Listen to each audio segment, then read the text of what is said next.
Okay, welcome back everyone for a new episode of The Imperfects. This is the Academy of Imperfection. We don't usually have a group chat before the Academy of Imperfection, but we thought it might be a good idea to on this particular occasion because it's a little bit of a different one.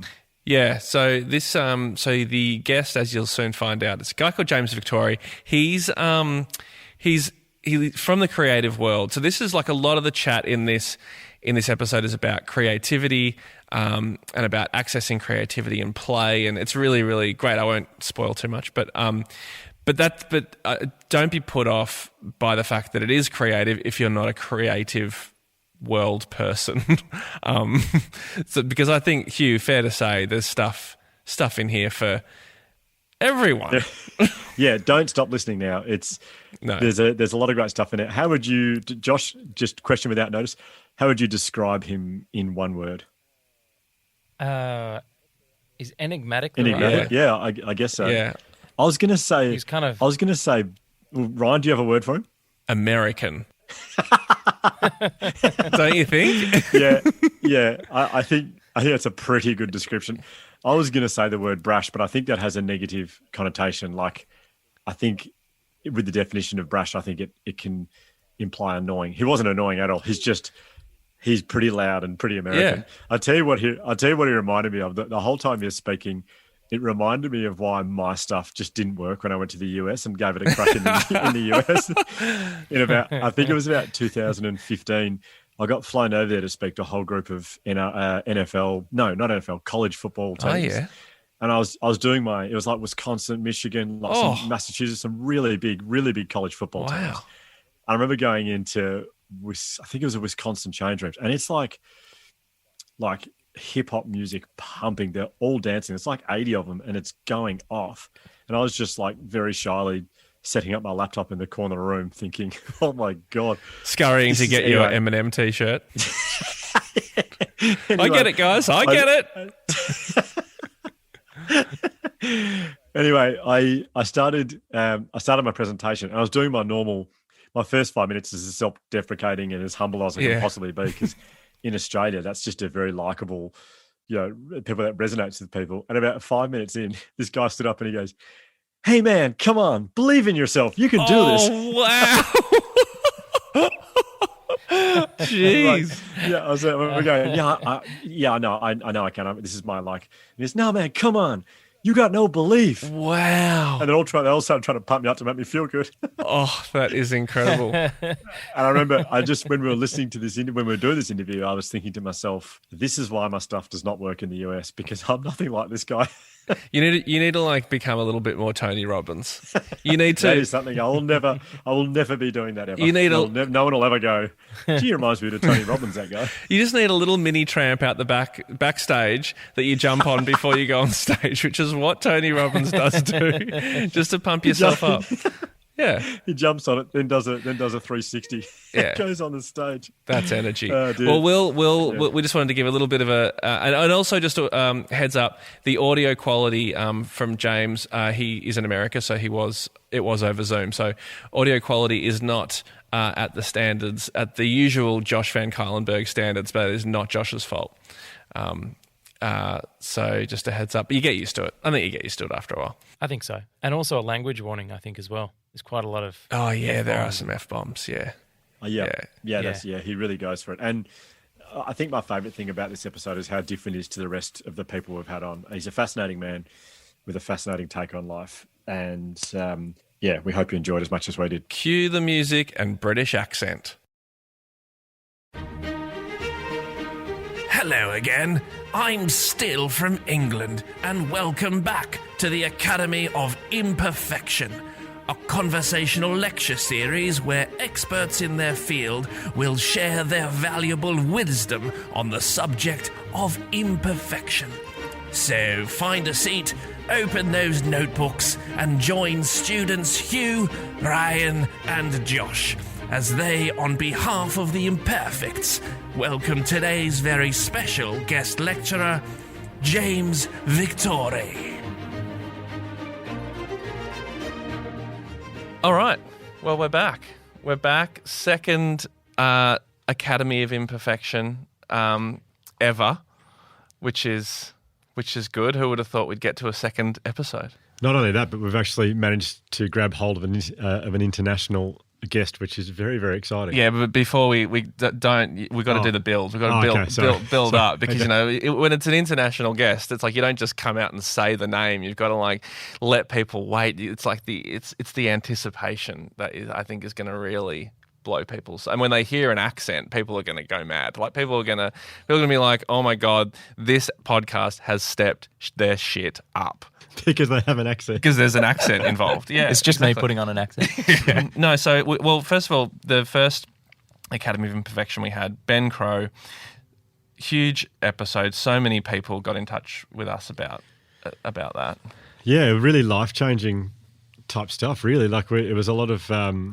I received a lot of DMs about it, and I know Ben certainly did as well. And we touched on it in the last episode, but certainly really powerful stuff. It was.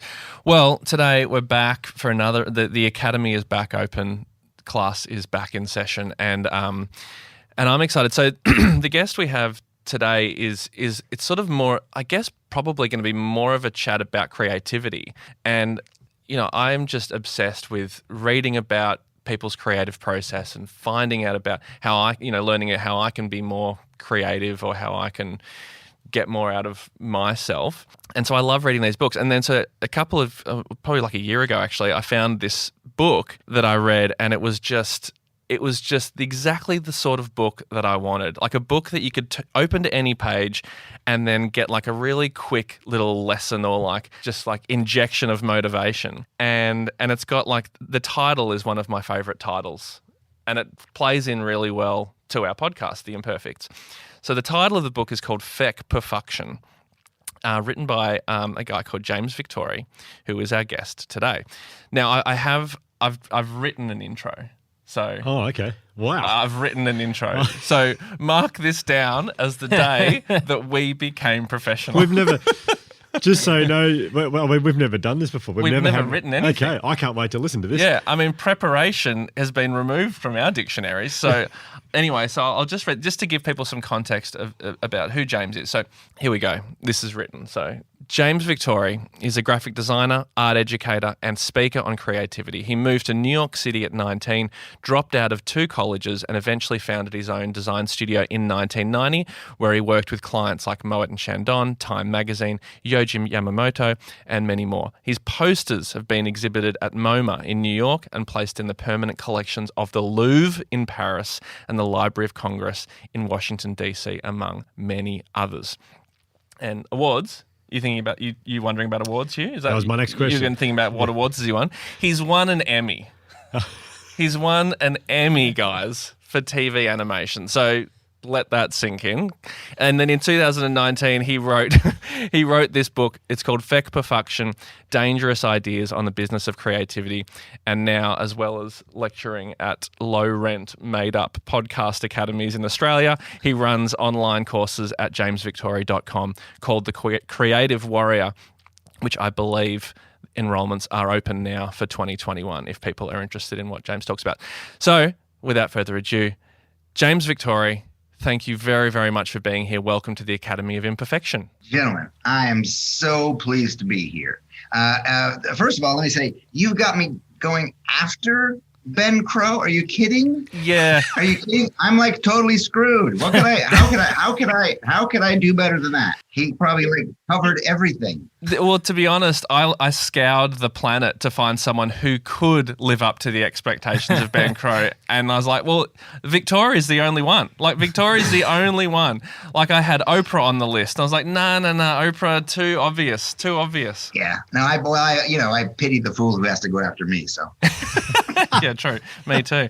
Well, James, thank you so much. Thank you for that very kind interview. That was very groovy. I'm glad I sent that over to you. Yeah, I hope I got all the pronunciation right. I pronounced Emmy right, correct? Yeah? Emmy, I think Emmy? It's Emmy, yeah. Yeah. What was that? Yeah, she doesn't care. What was the Emmy, what was the project that you won an Emmy for? Oh, it was for a television station in Connecticut where I did a series of their kind of like their intro cards, you know, for different seasons. And, you know, because I'd never done it before, it was really good. that's kind of how it works, right? Yeah, you get, beginner's luck. Yeah, okay, sure. The reason I wanted to have you on as a lecturer in our academy, for many reasons, but I just figure like the thing in your book and so much of the stuff that you teach is about creativity, but it's also about like embracing imperfections, which is such a big topic for us. I don't know how you want to do this, James, whether you want to just sort of take it away and just talk and we can just listen, ask questions. I'm prepared to like take it away. I've got some idea of something that I wanted to share, some new ideas, some things I've been thinking about. Awesome. Ideas that I'm writing about and I'm horny about. Great. And then, I'm game to, open for jump in and raise your hand, ask questions. That's groovy. Well, we've never had a horny guest that we know of on our podcast, so it's great. We've got to start somewhere. Oh, there's none more horny and hungry than I am. That's my professional drive. That's what keeps me going. I was having lunch with a pal of mine, another creative guy, this afternoon. He was very emphatic about, what he's doing and how he's hit 100,000 YouTube subscribers and he's putting it out in the world. And he had this whole thing about the sexual energy of creativity and how he was just like fucking the world and everything was coming back to him because of that. And how he was even kind of feeling bad for his wife because he was like out there fucking the world. And I'm like, yeah, go on. That's awesome. Wow. Yeah, but there is something about the creativity is a sexual energy, and that's kind of, it's not the topic I've chosen to speak about, but it's an interesting idea. I don't know how I got on that, but. Well, I brought you back to being horny, so that was probably my fault. So, there you go. Yeah, and as far as like, I'm not sure what you're going to talk about, but maybe just quickly before you do get into it, on the topic of imperfection, and if you're going to talk about this, maybe don't worry about it, but there's a couple of like amazing quotes in your book where you talk about like people striving for perfection. What are your thoughts on it? Like now even? My thoughts are it's a big fucking waste of time. I recorded a course. I did a course on perfection, procrastination, and productivity. I didn't realize that I was a perfectionist until I wrote a book called Feck Perfuction. Wow. Because it's completely illustrated, and I had illustrated the whole thing, and I showed it to my creative partner, and she's in an early dummy stage. And then I showed it to her, a month, 2 months later, and she's like, "Weren't there different drawings for these pieces?" And I'm like, yes. Because I went in and did it like 3 or 4 times. I'm like, oh, I gotta do it. She's like, oh, I like the first ones better. So I went back to the first ones. It didn't matter. That's the thing. It didn't matter. Our perfectionism is just a tool to make our lives miserable or to stop us from moving forward. And the things that we obsess about are, quite frankly, for the most part, really not things real human beings care about. Mm-hmm. And designers are notorious about this. We love to noodle those details, keep ourselves working too late, destroy the budget because we spent so much time on these things, right? Yeah. And we don't even see it. We don't even see it in ourselves, which is hilarious. Because it's basically become a habit, which is something I love talking about. How habits and how they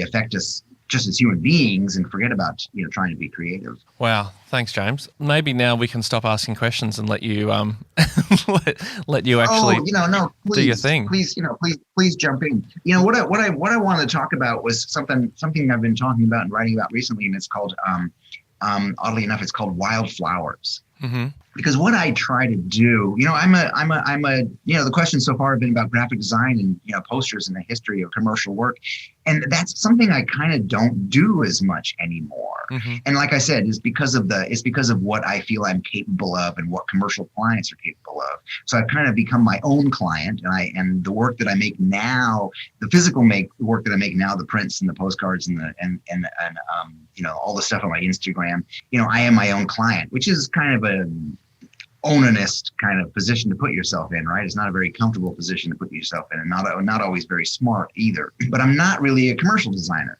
I have what's happened over the years through teaching, and I taught at the School of Visual Arts for almost 20 years. The school, the school that basically asked me to leave. Why did they tell you to leave?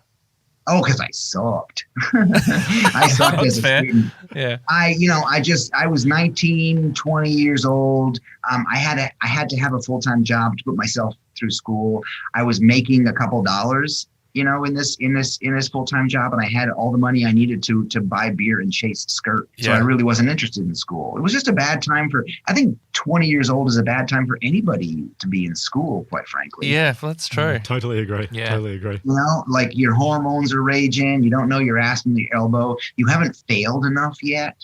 Yeah. Yeah. And so nothing is precious and nothing is important. Yeah. I did a film degree at that age, and I feel like I wasted the whole thing. Totally. So what I realized through teaching is that I'm a pretty good designer, meaning I can get into, most museums around the world and have, 2 shows at the MoMA in New York, but I'm a much better teacher. And what I've realized recently is, after writing Feck Perfuction, because most of the ideas in Feck Perfuction, I've honed them even further. I've gotten so much smarter and so much better about talking about these things and studying these things and writing about these things. And I've realized the amount of fear behind all of our decisions. All the decisions we make to move forward. As creative people, our natural drive should just be to wake up in the morning, hungry and horny and just want to make stuff. Yeah. But it never works out that way. We have that drive, but we don't do the work. So what I've become good at is trying to help people be their natural best. Mm-hmm. In Feck Perfuction, the first line says, "We are all born wildly creative, and some of us just forgot." Mm-hmm. And that's the thing. We're born wildly creative. We're born weird. We're born weird. We can fumble and we can scratch our butt in public, and we can, find new ways to say things. And what happens is that gets taught out of us. It's no longer weird is no longer natural, but weird is a target. Why do we stop? Why do we lose that creativity? Because I know there'd be a lot of people listening, and even just before we started, Hugh, you said I'm not creative, which you are. It's bullshit. But it's bullshit, but you are very creative. But there's this sort of belief that most people have, which is that they're kind of they don't want to say they're creative because it's like this sort of, it feels like this privileged thing that only few are allowed to say. Totally. My dad built the house we lived in. He fixed things and he broke things, and he built a house with no plans whatsoever, and could do the electrical and do the plumbing, and he was an amateur chef and an amateur photographer. But if you asked him if he was creative, he'd go, "Oh, yeah." No, he totally poo-poo it. But if you phrased it another way and said, "Hey, Dad, can you figure anything out?" and he'd say, "Oh, yeah." Yeah. And that's creative. I mean, most of us, we're born creative.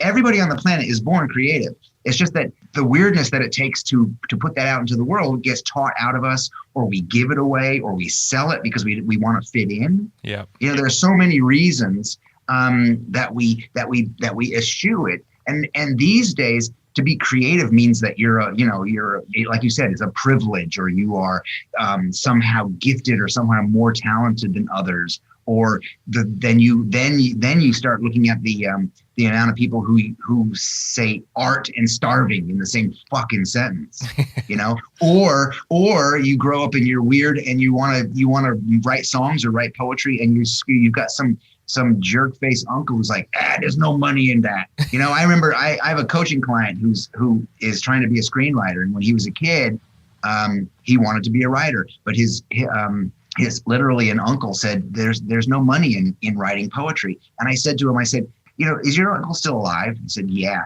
I said, can you go back and ask him how many fucking poems he tried to write? How many times he tried to be published? How many poems he fucking even read? Tell him to fuck off. Yeah.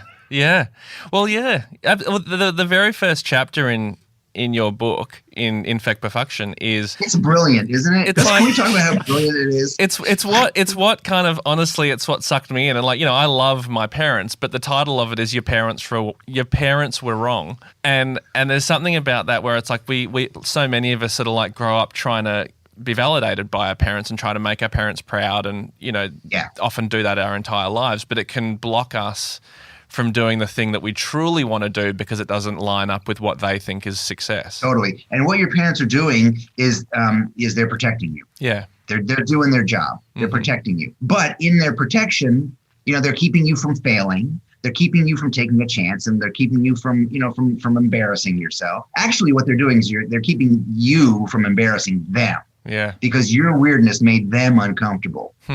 Right? That's where, if anybody ever, like especially when you're 19 or 20 or early in your career and, you're trying something and it doesn't work and all your friends go, ooh, awkward. Yeah. It doesn't mean you're awkward. It means you taking the chance made them feel awkward. I can't help but flash back right now to one of the first shows that we made, and one of the characters I was playing did a mangina on national TV, and I remember talking to my grandmother about that, I don't know if that's what she hoped that her Jewish grandson would achieve, but I think you're right. I think it definitely had an effect.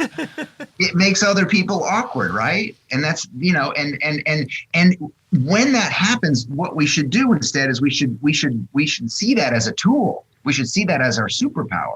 So I remember reading in Anthony Bourdain's Kitchen Confidential. He was talking about when he was a kid, and I love that idea. When I was a kid, because in Feck Perfuction, there's a spread in there that says the things that made you weird as a kid make you great today, right? But we have to own that. So I remember in Anthony Bourdain's book, he's talking about being on a fishing boat with his older brother. When they were like 7 and 11 or something, and the fishing captain brought up a basket of clams. Or oysters, and busted it open and offered it to the older brother. And the older brother was like, ew, gross. And Bourdain looked at that and took that moment and thought for a second and thought, here it is. Here's my crowning moment. And he reaches out and he eats it and he smiles. And he realized food as a tool, he now had something over his brother. He could do something that his brother couldn't do. So using his weirdness as a tool. And then he did what we all are supposed to do. He latched onto that for the rest of his life and did whatever he could, especially, if you read the book, he did whatever he could just to nurture that and to make that thing grow. And I don't know how I became a creative at all, or a designer, or this dare I say philosopher king that I am now, because creativity in my house and in the schools that I went to was not condoned. I was called creative, and I knew it was not a compliment. I was uncomfortable. I made people uncomfortable. I was too loud. I drew on everything. Hey, why do you have to do that? Children should be seen and not heard, all that bullshit. Well, I mean, it feels like even today in certain places, creativity is like a form of rebellion. Sometimes, like to choose creativity as a career or a life almost seems, I guess, depending on your upbringing in your family and school and so, it could be seen as like a very, very sort of subtle, soft form of rebellion, but still not even subtle or soft. Look at Jay-Z and Beyonce. There's nothing subtle or soft about that, but it's totally, or Billie Eilish, right? Yeah. It's easily, you can easily see this in music. It's not as easily seen in the graphic or the plastic arts, or in music and drama and poetry. You can totally see it. What took you down this path of, you're obviously enjoying a very successful career as an artist, and now you're sort of, as you said before, philosopher. Was there an event, or was there something that sort of took place in your life that steered you in this direction, or has it been a gradual shift? Yeah. So I don't know how long ago, 10 years ago, 12 years ago, my first book came out. And my first book was it's a big ass coffee table book called Victore, or Who Died and Made You Boss.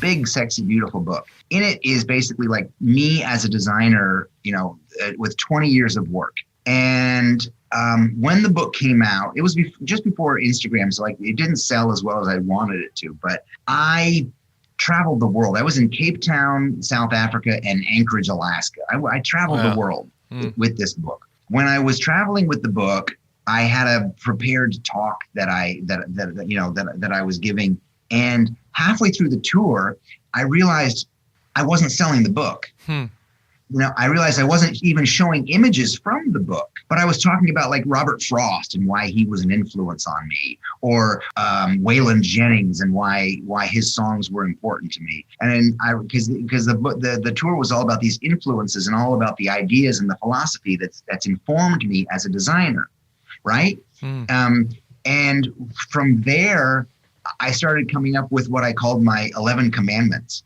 And the 11 commandments were teaching tools that quite frankly became 11 of the 70 or 80 chapters in Feck Perfuction. One of the 11 was called Feck Perfuction, and it was just that. It was 2 words. I had nothing to back it. It was just saying, I don't care for perfection. Another one was that your work is a gift. Another one is that Pobody's nerfect. These silly puns I made up when I was a kid. Yeah. It says Pobody's nerfect, not you, not Pobody. Right? It's funny. It's funny, but it's a thing that's, that a kid would do. Yeah. So I realized that I had these 11 commandments, and I realized that I was teaching much more about philosophy behind what I do. And basically the biggest, the core of everything I teach is actually attitude and perspective, and just like, and what I teach in my creative warrior class and what I teach in, even through Instagram is mindset, is how we think about our work. Because a lot of people come to me and they'll say, hey, here's a link to my work. What do you think? And I'm like, oh no, I'm a terrible judge. I'm a terrible judge of my own work. I'm a terrible judge of my own self-worth and my own good looks. Don't ask me. What matters is what you think about your work. And what matters is how it makes you feel. And what matters is how you get it out the door. So stop judging. Yeah. And I'll stop judging myself, and you stop judging yourself, and get your fucking work out the door.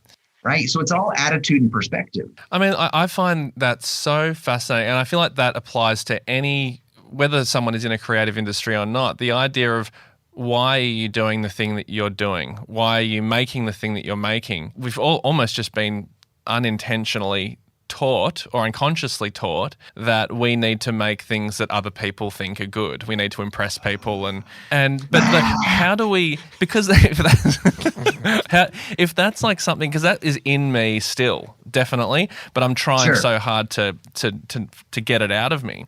But it's still really hard to be in a society where not everybody, but most people think that way. I know a lot of people that I speak to find it really tricky to do exactly what you're saying, which is to make stuff that they're happy with no matter what other people think. How do people do that? It's a funny thing. So you mentioned Oprah earlier, and friend of mine. We used to date, but I don't want to go into that. Oh, when did you date her? Because I dated like early 20s. When were you and Oprah together? She never mentioned you to me. Oh shit, we might be closer than we thought. So in her book, she talks about like all these, kings and queens in Hollywood and everybody that she interviews. And as soon as the cameras gets turned off, dollars to donuts, each interviewer looks at her and goes, was that okay? Right? Because that's us. That's just human nature. We want to do a good job and we want to please other people. It's in us. But if you creatively try to constantly please other people, you will constantly be lost, because you'll never find out. You'll never learn the sound of your own voice, and that's a sin. Because you'll never know the power of what your creativity can do. And that's a horrible thing to carry around with you, because then you never know who you are and you just become a really good mimic. How do you find the bravery to jump from one to the other? Oh, you don't. You just go. You just, if you do anything, you get good at it, right? I was asked on stage once. They said, somebody raised their hand and said, Mr. Victore, how is it that you're so confident? And I'm like, oh no, I am not. But I could have given the same 90-minute talk in a less confident tone, and I would have done you no service. Mm-hmm. So confidence and bravery is just something that I put on for a short time, right? And even in my work, like when I send work out into the world, I'm like everybody else. I'm like, first of all, I try to sit at a desk. I sit at this big table, and I've got like papers and pens and stuff, and I just kind of like try to make myself laugh. I'm like, that's pretty funny. If I like it, somebody else might like it. Yeah. Who knows, right? Yeah. To push that send button, I have the same hesitancy and the same fears as everybody else, even today. You know, it's like the bravery thing is just something that if I actually was brave, the kind that you're thinking about, I'd probably be an asshole. You know? I love that. Yeah. I'd probably be calling myself Jesus. So is it fair to say that someone who, first of all, has experienced a huge amount of success in his career and now is going down a path of, I think philosophy is the best way to describe it. You still experience self-doubt? Oh yeah. Oh God. Yeah. Every day, Hugh. You know, I will wake up some mornings at 1:30 and you just be like, oh shit, now what do I do? Like, cause I'll wake up and there's self-doubt. There's like, what have I done with my life? Where am I? And I've got to go through all the tools that I know to flush that out of my system. Because it creates stress and it creates worry. I come from a family of worriers, right? So that is just a natural subconscious thing inside of me. It's a lie. It's a lie that I tell myself. I mean, everything in our subconscious are these pre-recorded voices that were given to us as a child, right? And they're all lies. They form our ego and what we think is our personality, but it's not really who we are.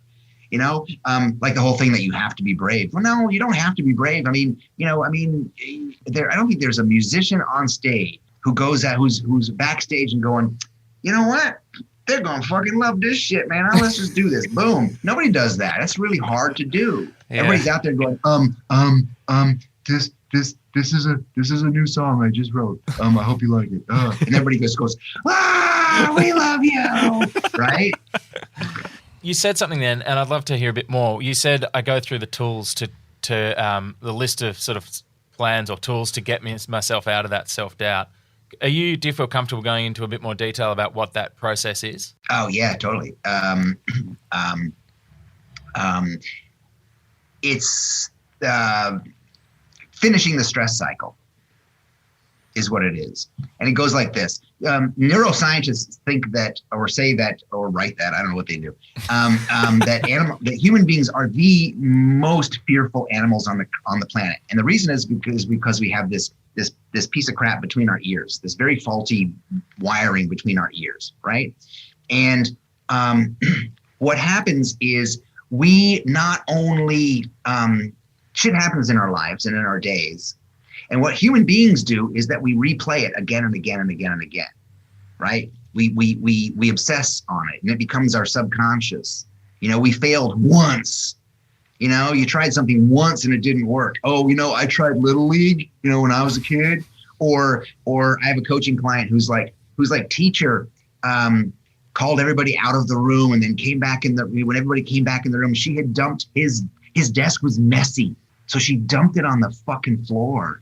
And it ruined him for the rest of his life. And he's a 40-year-old and he's coming to me to, for like coaching because of that, right? We let these things, we just obsess about these things, and animals don't do that. So we don't finish the stress cycle. And say if I'm in the middle of the day, I get to the point where I'm like just overwhelmed. I've got 2 kids. I'm pretty much a single dad. When I do laundry, I bring it into the house and I just dump it on the floor. I don't sort it. I don't fold it. Nothing. You know where your PJs are. Can't deal with it right now, right? I make choices to not overwhelm myself. But I'll find myself overwhelmed at times, or I'll wake up at 1:30 in the morning and I have to finish the stress cycle. Are you guys ready for a little story? Yeah. Okay, so this is the best way to talk about the stress cycle. There's 3 things you got to do to get rid of stress and worry in your life, and you have to do it because we store it. We store stress, and it becomes chronic. It becomes disease, right? And it's a killer, and it becomes heart attack, right? So 3 things you have to do is breath, thoughts, and movement. And the first thing is to breathe, which means you gotta learn how to just take deep, healthy breaths. Like, if you ever watch one of these movies with an ER nurse and all these people are coming to her and going, Deborah, we need this stuff. Debbie, hey, Deborah, we need Deborah. And the first thing she'll do is she'll just look at them all and she'll go, okay, you first, right? She just slows everything down. Yeah. The difference between an animal reaction and an informed response is a breath.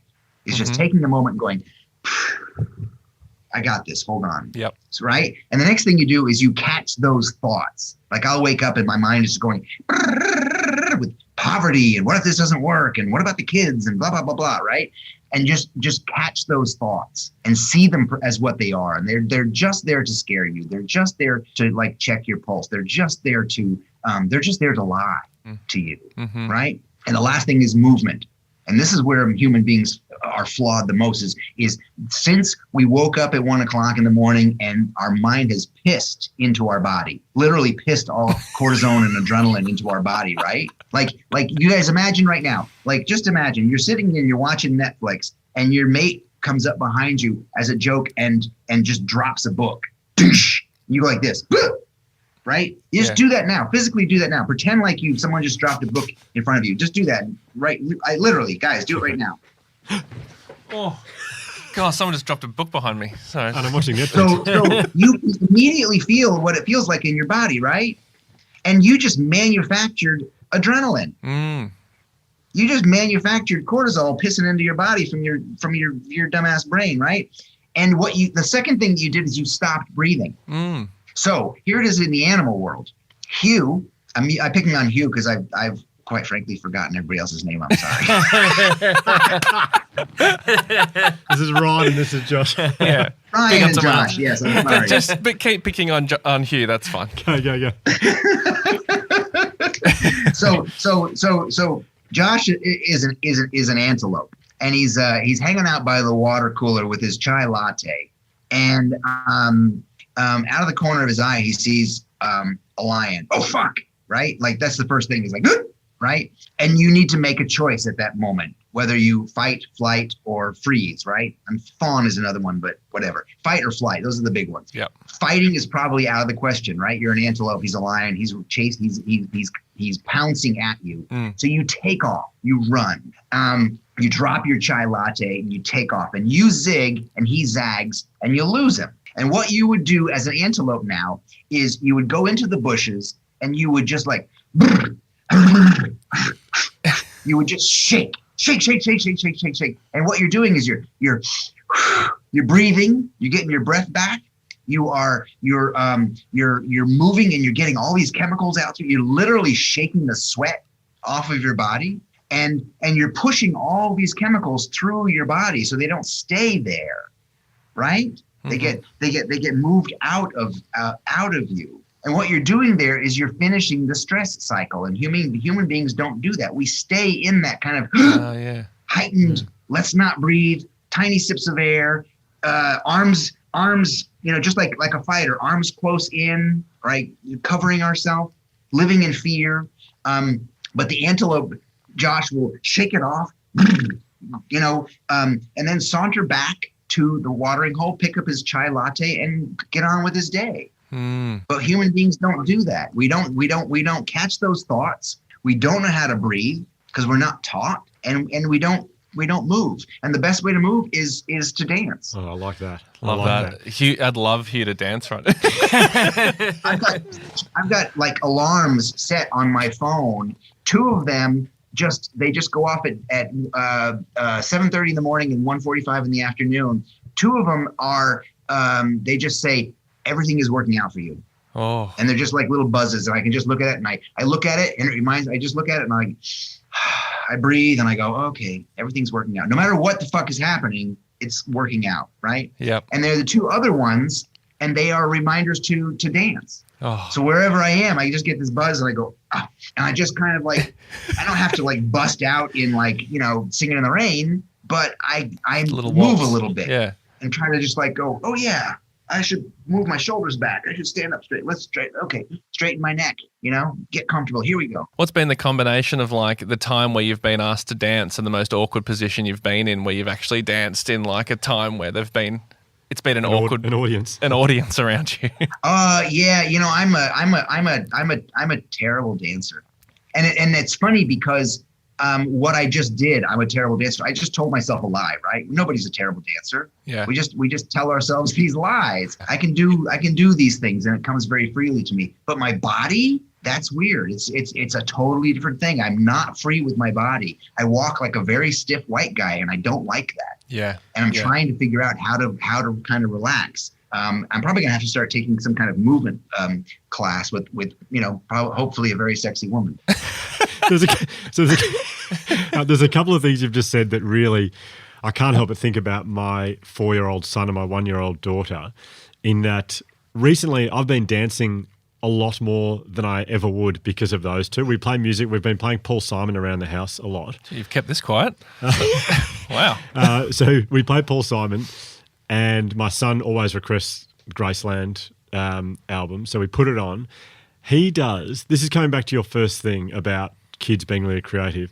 He does the most peculiar, unique dancing. I've never seen anything like it before. I love it. It is so extraordinarily weird. And so that's the first thing. And I watch him and think, gosh, I know he will stop doing that one day, but I think deep down, I hope you never stop doing that, because that will stop an entire party if you dance like that. Yeah. But the second thing, just what you're talking about then about adrenaline cortisol, is that I have noticed such a huge difference myself, just how I feel at, it might be 6:30 in the morning and we're having breakfast, and my son will say, can we put on Paul Simon? He does his weird dancing. My 1-year-old dances in her little high seat. She does this very cute little dancing. And they kind of look at me like to go, why aren't you dancing? So I join in. 6:30 in the morning. Good. It is such a wonderful start to the day. Yeah. And I think it sort of ticks off. And I try and copy Benji's, my son's dancing, which I find very hard to do. But that is that's embracing your weird. Like at 6:30 in the morning, just doing the weirdest dancing you can possibly do.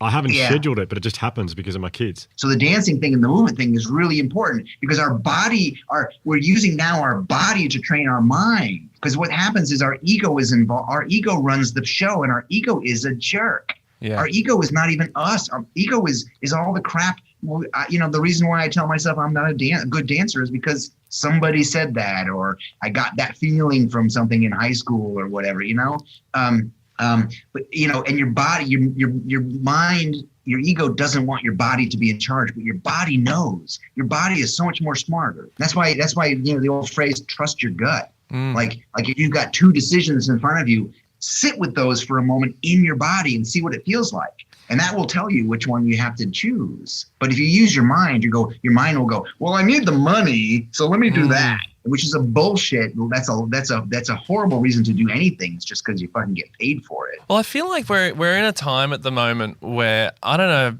about you guys, but I feel like I'm speaking to a lot of people more than ever, and it's got to be connected with the pandemic and everything that goes with that. But a lot of people sort of rethinking everything that they're doing. Like a lot of people like questioning what they're doing and why they're doing it, trying to find meaning in their life.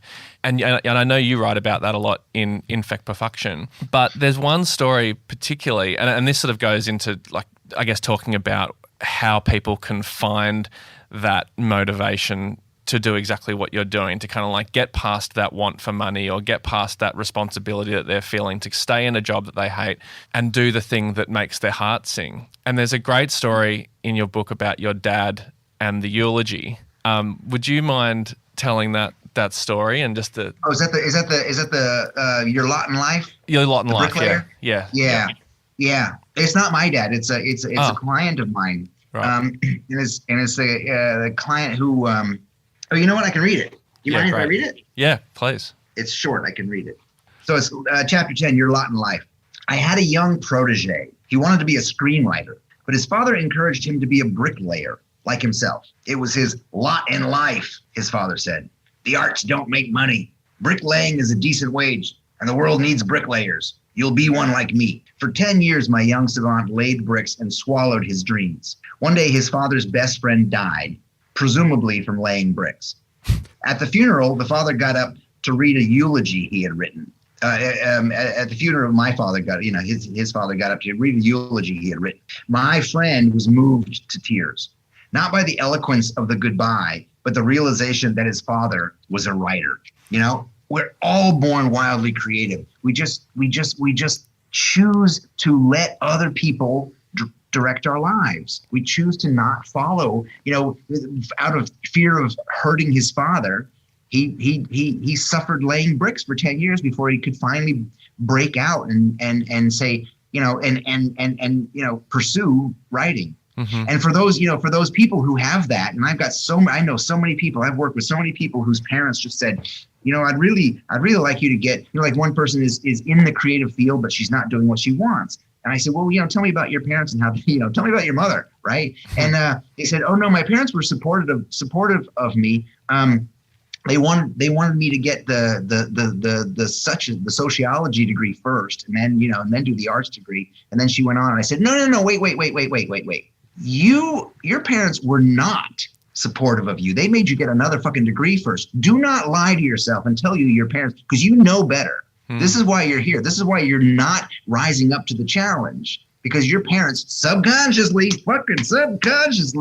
told you that you're not going to succeed doing this. So you should have a backup. And backups suck. Mm-hmm. Backups become the thing that you do. So you're going to be second all the time. I just know there'll be so many people listening to this that will be thinking, okay, fine, I'm bricklaying, I'm doing the thing, I'm in my backup, and I've been doing this is not me, but I'm doing my backup. I've been doing my backup for 20 years, 30 years, 40 years, and I can't give this up because I need to keep earning money for my family. I need to keep doing this. I have a responsibility. I've got a mortgage, blah, blah, blah. All that very legitimate reasons, understandable reasons to stay in a job. Sure. But by way of, I don't know, like motivation or kick in the ass, like what would you say to someone like that who is thinking, yeah, that's all well and good to say it, and I would love to not be doing my backup, but I don't know how to get out of it. Yeah, I mean, the truth is, Ryan, that to get out of the backup, there's going to be a lag. I mean, if you're just talking financially, if we're just talking money, there's going to be a lag. Yeah, there's going to be between a year and 2 years of financial catch-up time. But if you are pursuing what's in your heart and in your dream, and your excitement breeds other excitement in others, then the money that you're going to make is going to be wildly beyond what you were doing then, because you're going to be getting paid for your voice and being paid for your vision. Yeah. You're going to be being paid to be, that weird kid. There's this really great story of this author. She wrote a book about a young magician going to school. I think he might have been gay. Potter was his name, I think. Yeah, Harry Potter. So oh yeah, I went to school with him. Yeah. So J.K. Rowling was asked in an interview when the first Harry Potter book came out. They said, Miss Rowling, how did you write this book? When you were a single mom and you basically had no job whatsoever, or were struggling between jobs. How did you write this book? And she said, we lived in squalor for 4 years. Mm-hmm. And to me, that says, how much do you fucking want it? Yeah. What will you do? What are you willing to sacrifice? To create a better life for your kid?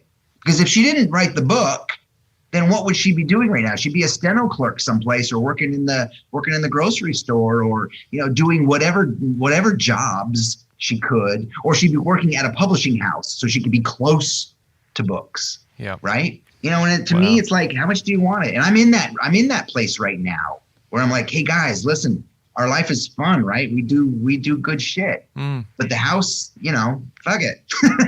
Yeah. We'll get there. We'll get there. And how are your kids with that? Oh, they're great. They love it. They have I have set them up with, I would rather, here's the point where I was going to get to. I would rather have my kids see me hump. They'll wake up at 4 o'clock in the morning to climb into bed with me. And I'm actually out on the porch, and I put a little light on so they know I'm out there. I'm actually out on the porch and I'm typing. And then I climb into bed with them, and I bring them into my bed and I climb in, and and then as soon as they start snoring, I'm back out on the porch. I would rather my kids see me humping and doing what I love and coming to my gallery show.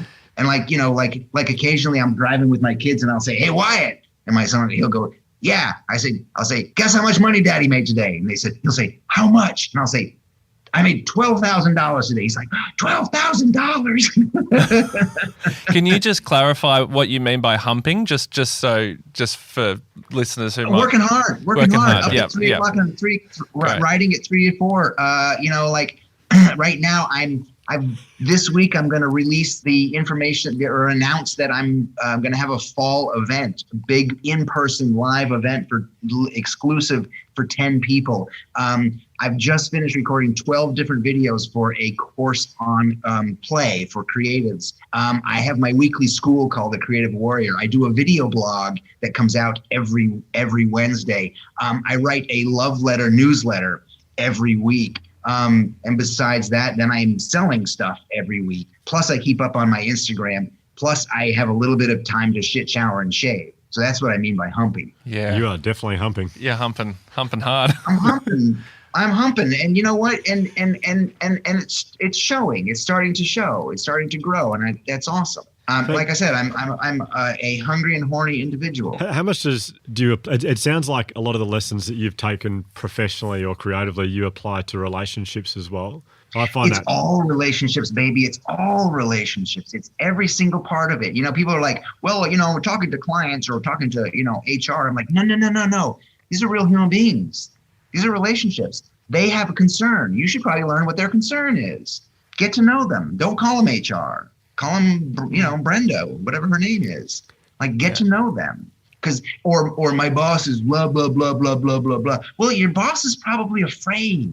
Maybe you should approach him that way with concern instead of just like, a stiff arm. It's all relationships. Everything is relationships because we're all just people and we all just want to be seen and we want to be heard and we want to be loved. And if you can understand that, then you can understand the breadth of human behavior, the good stuff and the bad stuff. People who do bad things, they just want to be seen and they want to be heard and they want to be loved, but they don't have the tools. They were never taught the tools, so they do stupid shit. So true. I guess that's just like approaching life with empathy, approaching people with empathy.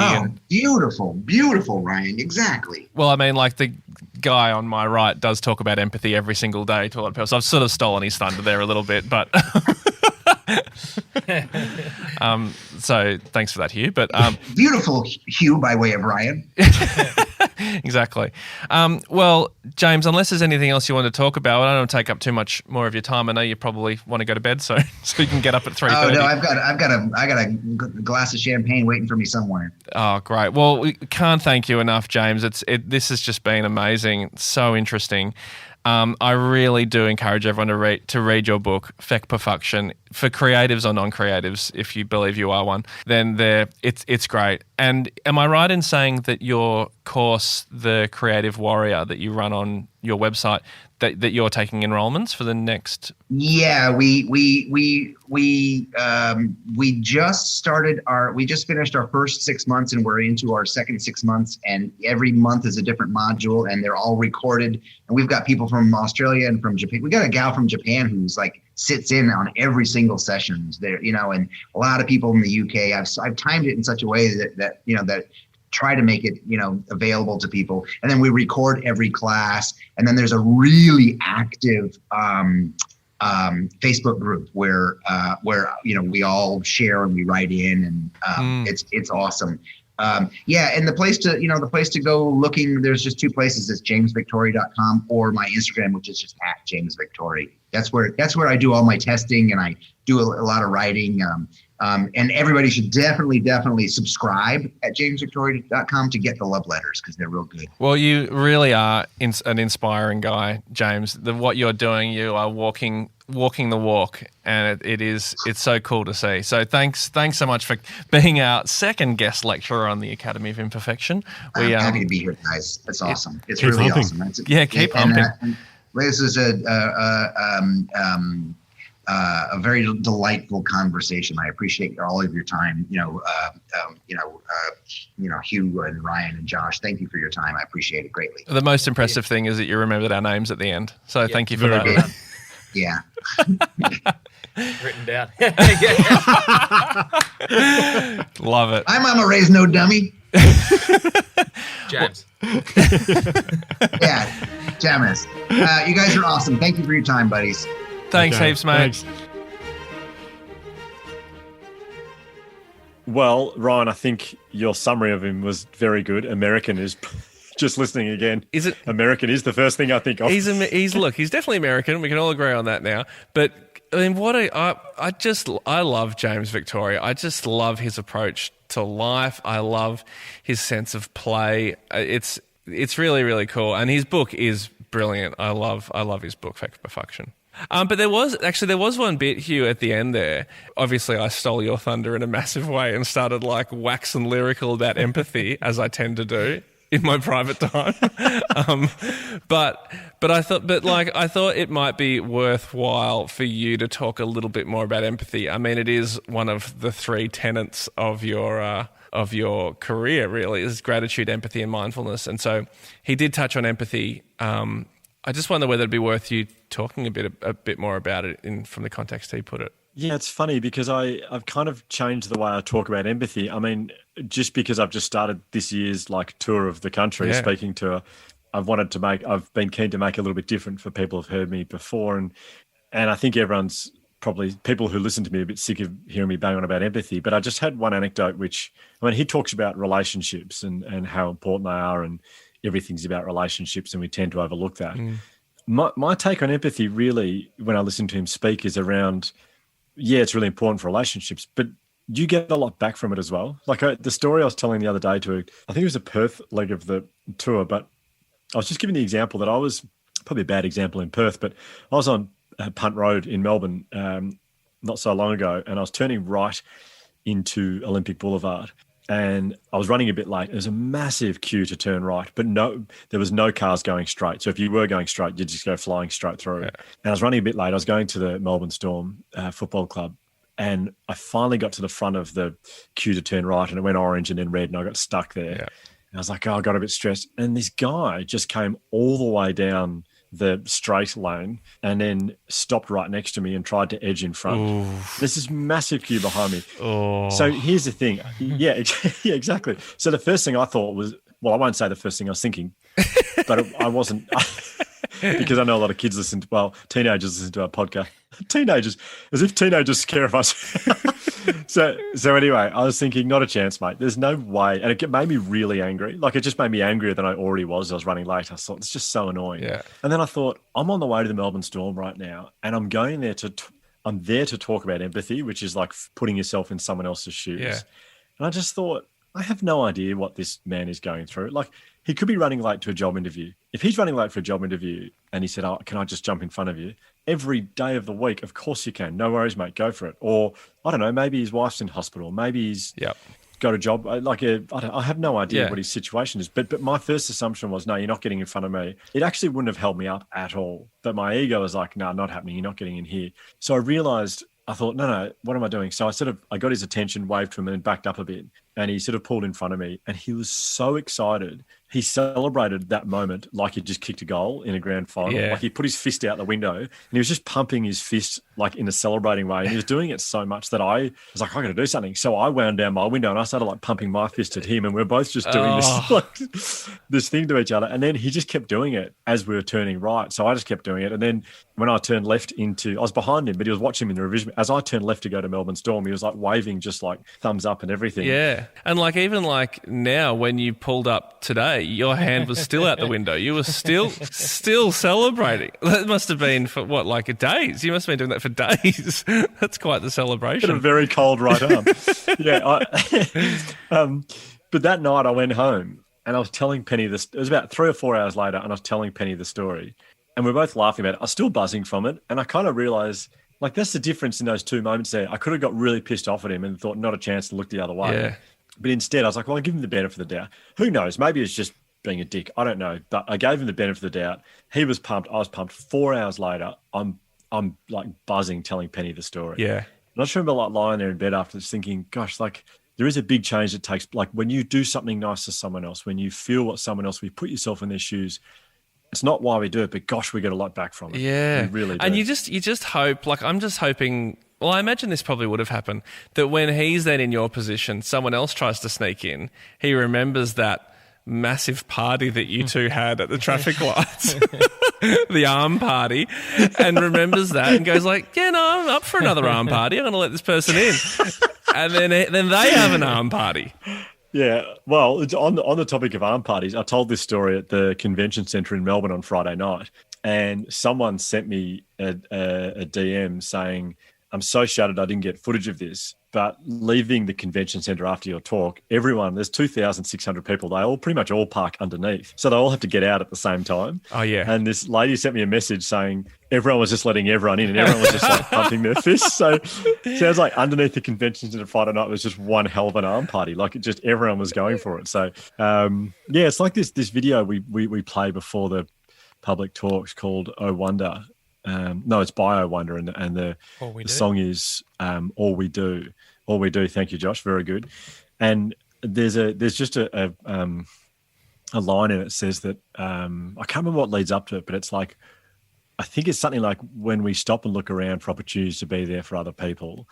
And it's like this old lady, and she pauses and she says, "No, it's an old man." He says, "Beauty will spread like wildfire." That's just a really nice moment. Wow. And I think of that as well. So.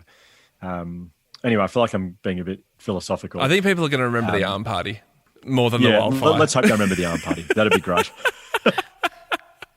God, I'm keen to like get out into traffic now and let someone in. I want an arm party. Like I'm excited. That could be a great thing for the Imperfects to spread. Like if we were known as the podcast that changed the way we treat each other in traffic, because we're mainly arseholes to each other. If we started arm parties and everyone was arm partying all over the place, I would be very proud of that legacy. Oh, and how's this, guys? And I don't think commercially very much, but when I do, I mean business. Bumper stickers that say "Let's arm party." Seriously, like come on, let's arm party. If you saw another car with a "Let's Arm Party" sticker, as if you're not letting them in, because it's like, I mean, we should be arm partying with everyone, but the impetus to arm party with a bumper sticker. Anyway, let's just think. Let's sleep on it. But it's like back in the day, that wonderful. I don't know if it still exists, but the neighborhood watch where there was like a yellow house on a little yellow plastic thing on the front of the house. As a kid, you knew that was a safe place. Oh yeah. To go if something's going on. If you just saw, if we had a yellow arm party sticker front and back, and you just knew that was a safe place to have an arm party. Yeah, I'm into this. I'm going to start designing it as soon as we finish this episode. Wow. Yeah, I feel like I sense, Josh, you're already designing it. I feel like you often do that. You're in the middle of a chat, you've like designed a whole new thing. I had just opened Photoshop. I was just getting to work, but I'll wait till the episode's I knew over. it. God bless you, Josh. God Okay. bless Well, God bless arm parties. Yeah, that's it. God bless James Victore. Thanks to him if he's listening. Hopefully he sticks around after he finished his bit to hear our bit. And thank you all for listening. We'll be back. He is very confused if he did right now. What the fuck is this shit? It's an arm party. Damn, I didn't sign up for any arm parties. So I shouldn't be doing an impersonation of James in his episode. Probably not fair. Love the guy. Love that. Thanks heaps, guys. We'll back in a couple of weeks for another tea house. An exciting one. Yeah, we're back for a tea house, and it's a tea house that has been inspired in part by Josh's episode. We asked for a well-known person to reach out, and it was a well-known person who was in part inspired by Josh's episode, which is a very exciting little twist of fate for us. So we're not saying who it is, we're to going to that. keep it. Awesome. Let's not say who it is, because if they pull out, then we'll have to change them and somehow find another person which fits that description. Good idea. Great to see you guys. Yeah, likewise. Ta-ta. Thank you. Thank you for attending today's class with James Victore. For more James, please do visit his website, jamesvictore.com. That's JamesVictore.com. Now, till next time, old chaps, cheerio from me. I'm off to Buckingham Palace for some bangers and mash.